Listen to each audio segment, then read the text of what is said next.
এই ভিডিঅ'টো স্পেচিয়েলি গোটৰ বাইদেউসকলৰ কাৰণে যিসকলে মুখ্যমন্ত্ৰীৰ মহিলা উদ্যমিতা অভিযানৰ স্কিমৰ আণ্ডাৰত এপ্লাই কৰিছে। ফৰ্মখন আপোনালোকে যদি ফিল আপ কৰিছে তেনে ক্ষেত্ৰত আপোনালোকে তাত ডেফিনেটলি এটা অপশ্যন পাইছে কাষ্ট চাৰ্টিফিকেটৰ। তো কাষ্ট আপুনি কোনটো কাষ্টৰ হয় সেইটো আপোনাৰ তাত দিব লগা হৈছে। তো এতিয়া কথা হ'ল কি, কাৰোবাৰ কাষ্ট চাৰ্টিফিকেট আছে, কাৰোবাৰ কাষ্ট চাৰ্টিফিকেট নাই। তো তেনে ক্ষেত্ৰত আপোনালোকে কাষ্ট চাৰ্টিফিকেটখন কেনেকৈ বনাব, সেইকাৰণে এইটো ভিডিঅ' বহুত স্পেচিয়েল হয়। আপোনালোকে চাব শেষলৈকে। আৰু কেনেকৈ এপ্লাই কৰিব লাগিব মই প্ৰচেছটো আপোনালোকক দেখুৱাম, আৰু সেইটো আপুনি আপোনাৰ মোবাইলৰ পৰাই কৰিব পাৰিব। তো ভিডিঅ'টো স্কিপ নকৰাকৈ চাব আৰু শেষলৈ চাব। যদি ভিডিঅ'টো ভাল লাগে আপোনাৰ বন্ধু বান্ধৱী সকলোৰ লগত শ্বেয়াৰ কৰি দিব। প্ৰথমতে আপুনি কি কৰিব, আপোনাৰ মোবাইলত গুগল ক্ৰমটো অ'পেন কৰি ল'ব। অ'পেন কৰি লোৱাৰ পিছত আপুনি ইয়াত চাৰ্চ বাৰত টাইপ কৰি দিব সেৱা সেতু বুলি। তো টাইপ কৰিলে এনেকুৱা এখন ইণ্টাৰফেচ আহিব। আপুনি ইয়াত এটা অপশ্যন দেখা পাইছে সেৱা সেতু, তো ইয়াত আপুনি ক্লিক কৰি দিব। তো ক্লিক কৰি দিয়াৰ পিছত এনেকুৱা ইণ্টাৰফেচ আহিব, আপুনি ক্ল'জ কৰি দিব। ক্ল'জ কৰি দিয়াৰ পিছত আপুনি ইয়াত তলত এটা অপশ্যন দেখা পাব লগ ইন বুলি, দেখা পাইছে আপোনালোকে লগ ইন এণ্ড ট্ৰেক। তো আপুনি লগ ইনত ক্লিক কৰি দিব। তো লগ ইনত ক্লিক কৰি দিয়াৰ লগে লগে এনেকুৱা এখন ইণ্টাৰফেচ আহিব। তো আপুনি চিটিজেনত লগ ইন কৰি ল'ব লাগিব। ইয়াত দেখা পাইছে লগ ইন এণ্ড ৰেজিষ্ট্ৰেশ্যন, তো আপুনি ইয়াত ক্লিক কৰি দিব। তো ক্লিক কৰি দিয়াৰ পিছত ইয়াত এটা অপশ্যন দেখা পাইছে যে আপোনাৰ ইউজাৰ নেম বিচাৰিছে আৰু পাছৱৰ্ড বিচাৰিছে। আৰু যদি আপুনি পাহৰি গৈছে তেনেহ'লে ফৰগট পাছৱৰ্ড মাৰি আপুনি সেইটো কৰি ল'ব পাৰে। আৰু যদি আপোনাৰ একাউণ্টটো নাই তেনে ক্ষেত্ৰত new user sign up for Meri Pehchan যিটো অপশ্যন দেখা পাইছে ইয়াত ক্লিক কৰি আপুনি ৰেজিষ্ট্ৰেশ্যনটো কৰি ল'ব পাৰে। যিহেতু মোৰ অলৰেডি ৰেজিষ্ট্ৰেশ্যন আছে সেইকাৰণে মই লগ ইন কৰি ল'ম। আৰু যদি আপোনালোকে কিবা প্ৰব্লেম পাইছে ৰেজিষ্ট্ৰেশ্যনত তেনে ক্ষেত্ৰত মোক কমেণ্ট ছেকশ্যনত কৈ দিব। মই ডেফিনেটলি আপোনালোকৰ কাৰণে এটা স্পেচিয়েল ভিডিঅ' বনাই লৈ যে আপোনালোকে কেনেকৈ ৰেজিষ্ট্ৰেশ্যনটো কৰিব। তো মই এতিয়া লগ ইন কৰি লওঁ। তো আপোনালোকে চাব পাৰে মই লগ ইন কৰি দিছোঁ। আৰু এতিয়া আপুনি কি কৰিব, এই যিটো অপশ্যন দেখা পাইছে তো ইয়াত আপোনাৰ লিখি দিব লাগিব কাষ্ট চাৰ্টিফিকেট বুলি। তো ইয়াত আপুনি লিখি দিব যিটো ছাৰ্ভিচৰ কাৰণে আপুনি বিচাৰি আছে। তো ইয়াত আপুনি কাষ্ট বুলি লিখি দিব। কাষ্ট বুলি লিখি আপুনি চাৰ্চ কৰি দিব। চাৰ্চ কৰি দিলে তলত ইয়াত দেখা পাইছে issuance of caste certificate citizen service. তো কি কৰিব, প্ৰথমতে আপুনি ইয়াত এপ্লাই যিটো অপশ্যন দেখা পাইছে ইয়াত ক্লিক কৰি দিব। তো ক্লিক কৰি দিয়াৰ পিছত এনেকুৱা এখন ইণ্টাৰফেচ আহিব। তো ইয়াত গাইডলাইনবিলাক দিয়া আছে যে কি কি আপোনাৰ ডকুমেণ্টছ লাগিব। তো মই অলৰেডি এটা ভিডিঅ' বনাইছোঁ, আপোনালোকে হয়তো চাব পাৰে কিছুমানে বা নাচাবও পাৰে। চেনেলত গৈ চাই ল'ব যে কি কি ডকুমেণ্টছ লাগিব। তো এই ভিডিঅ'ত আকৌ এবাৰ ক'ম। তো কি কৰিব, এই আপুনি এইটো চাইডে ৰাইট চাইডে এটা অপশ্যন দেখা পাইছে এপ্লাই, দেখা পাইছে হ'বলা।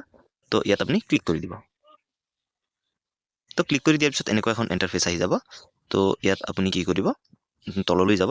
ইয়াত প্ৰথমতে আপোনাৰ লেংগুৱেজটো চিলেক্ট কৰি ল'ব, ভাষা ইংৰাজীয়ে কৰি থ'ব, কাৰণ পৰৱৰ্তী পৰ্যায়ত কিছুমান চাৰ্টিফিকেট এনেকুৱা আছে যিবিলাক আপোনাৰ ইংলিছতো দৰকাৰ হয়।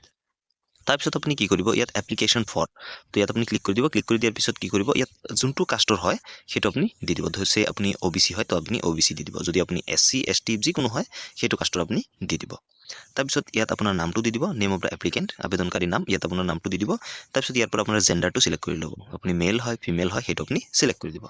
তাৰপিছত ইয়াত আপোনাৰ মোবাইল নাম্বাৰটো থাকিব, মোবাইল নাম্বাৰটো আপুনি দি দিব। তাৰপিছত আহি যাব ইয়াত পেন নাম্বাৰ, যদি আপোনাৰ পেন কাৰ্ড আছে তেনে ক্ষেত্ৰত আপুনি পেন কাৰ্ডৰ নাম্বাৰটো ইয়াত দি দিব।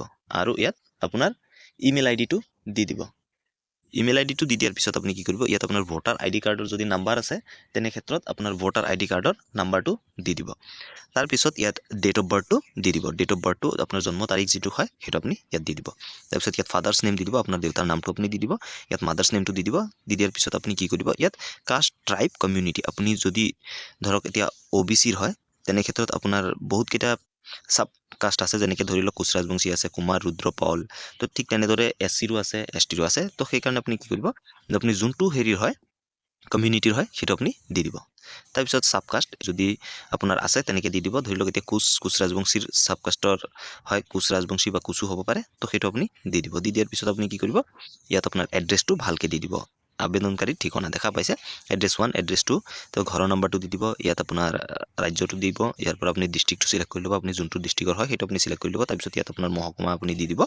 তাৰপিছত ইয়াত আপোনাৰ ৰাজহ চক্ৰ যোনটো হয় সেইটো আপুনি দি দিব, মৌজা যোনটো হয় সেইটো দিব। তাৰপিছত ইয়াত গাঁৱৰ নাম দিব, ইয়াত পুলিচ ষ্টেচন দিব। তাৰপিছত ইয়াত পোষ্ট অফিচ দিব, আৰু ইয়াত আপোনাৰ পিনক'ডটো দিব। তো এইকেইটা দি দিয়াৰ পিছত আপুনি কি কৰিব, নেক্সট পেজত আপোনাৰ ডকুমেণ্টছ কেইটা বিচাৰিব।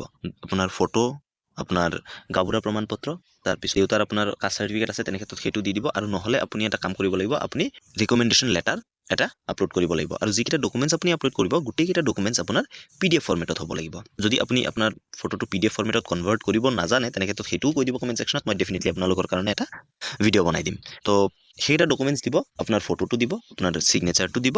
দি দিয়াৰ পিছত কি কৰিব, আপুনি সেইকেইটা আপলোড কৰি দিব আপলোড কৰি দিয়াৰ পিছত কি কৰিব আপোনাৰ নেক্সট পেজত গুচি যাব তেনেকৈ ছেভ এণ্ড নেক্সট যে অপশ্যন পাব তাত গুচি যোৱাৰ পিছত আপোনাৰ এটা পে'মেণ্ট কৰিব লাগিব তো পে'মেণ্টটো 10 টকা বা 20 টকা 30 টকা এনেকৈ কিবা এটা চাৰ্জ ল'ব সেইটো আপুনি দিয়াৰ পিছত আপুনি এখন একনলেজমেণ্ট ৰিচিপ্ট পাব আৰু সেইটো আপুনি ৰখাই থ'ব তাৰপিছত আপুনি ট্ৰেক কৰি সেইটো চাব পাৰিব তো ভিডিঅ'টোত ইমানেই আছিলে যদি ভিডিঅ'টো ভাল লাগিল প্লিজ লাইক এটা কৰি দিব চেনেলত নতুনলৈ ছাবস্ক্ৰাইব কৰি দিব লগতে বেল আইকনো দবাই দিব ধন্যবাদ জয় আই অসম